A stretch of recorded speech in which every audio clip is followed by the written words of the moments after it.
ఈ రోజే డౌన్లోడ్ చేయండి. మీ ఫేవరెట్ షోస్ చూడండి.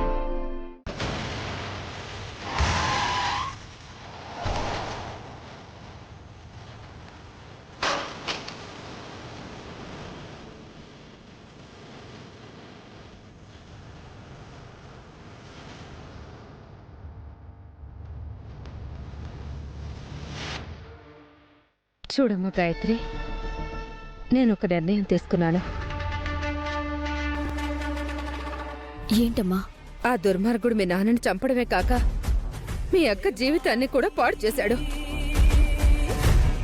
అలాంటి హంతకుడితో మీ అక్క జీవితాంతం బ్రతకడం నాకు ఇష్టం లేదమ్మా. అవునమ్మా. అందుకే వాడితో మీ అక్కకి విడాకులు ఇప్పించాలనుకుంటున్నాను. ఏంటమ్మా నువ్వనేది?